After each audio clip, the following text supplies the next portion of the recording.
You're talking to someone, and everything you say sounds correct, appropriate, well-timed, even likable, but something feels off, like you're not actually being yourself.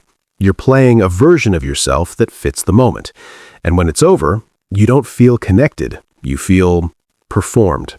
So the question becomes, if every version of you feels slightly different, then which one is real? 2. Problem deep dive. It's subtle at first. You adjust your tone depending on who you're with. With one person, you're more relaxed. With another, more careful. In one setting, you're quiet. In another, more expressive. It doesn't feel fake, it feels adaptive, like you're reading the room, responding correctly.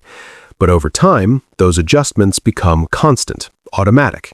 You stop noticing them. You laugh a certain way here, speak a certain way there. Even your opinions start to shift depending on who you're around. Not completely, just enough to stay aligned.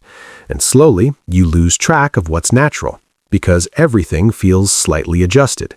Even when you're alone, you're not fully sure how you actually are.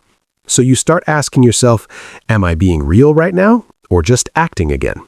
And the more you question it, the less stable your identity feels.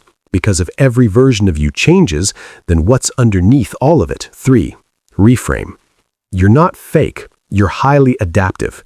Your brain learned early on that adjusting yourself keeps things smooth, keeps people comfortable, keeps interactions predictable.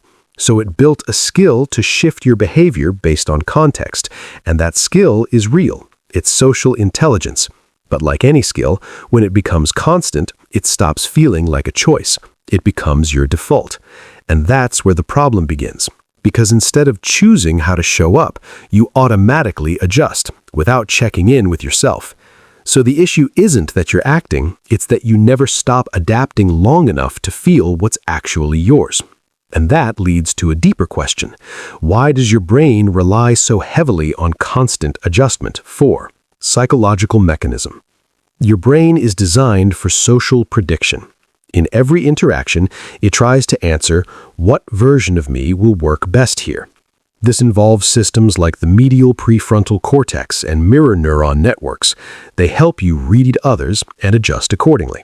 At a basic level, this is useful. It helps you connect, avoid conflict, stay accepted. But here's the problem.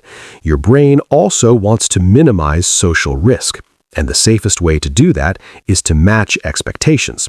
So instead of expressing yourself first, your brain scans the environment, then builds a version of you that fits it. Now combine that with self-monitoring. This is when you constantly observe yourself from the outside. How do I look? How do I sound? How am I being perceived? And when this becomes frequent, your attention splits. One part of you is living the moment, the other is managing the impression. Here's the mental model. Imagine your identity as a mirror, but instead of reflecting your internal self, it reflects the people around you. So every interaction creates a slightly different reflection, and over time, you stop seeing the original image, only the reflections. So how do you reconnect with something that feels stable without losing your ability to adapt? 5. Practical framework.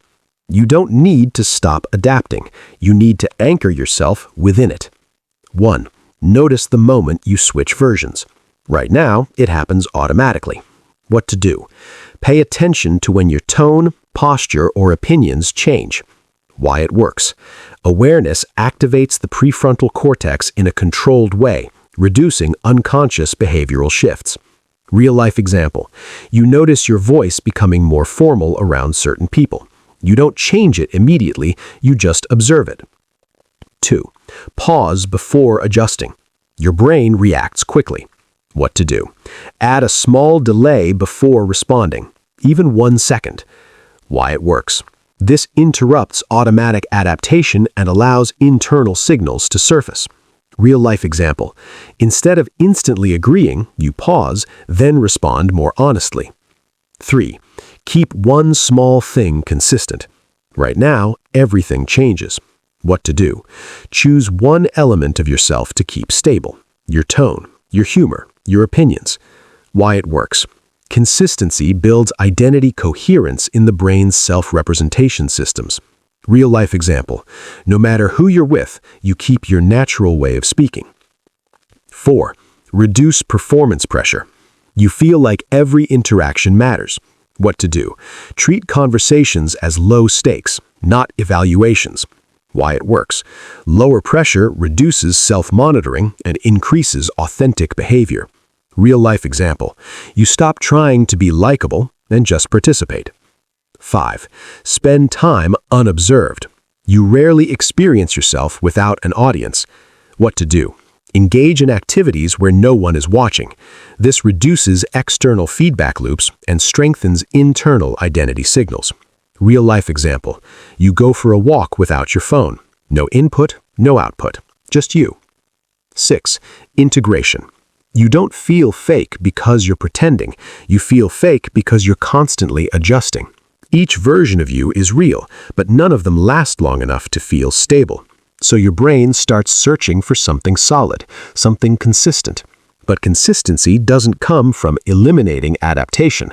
It comes from anchoring yourself while adapting, like a center point that stays still even when everything around it shifts. And that center isn't something you create, it's something you notice. When you stop reacting automatically. 7. Quiet, empowering close. You don't need to find the real you. It's not hidden. It's just quiet, covered by layers of adjustment, versions, reactions, expectations. But underneath all of that, there's something steady. Not perfect, not fixed, but yours. And the more you pause, even for a second before becoming someone else, the more you begin to feel it. Not as a performance, but as a presence. And slowly, that becomes enough.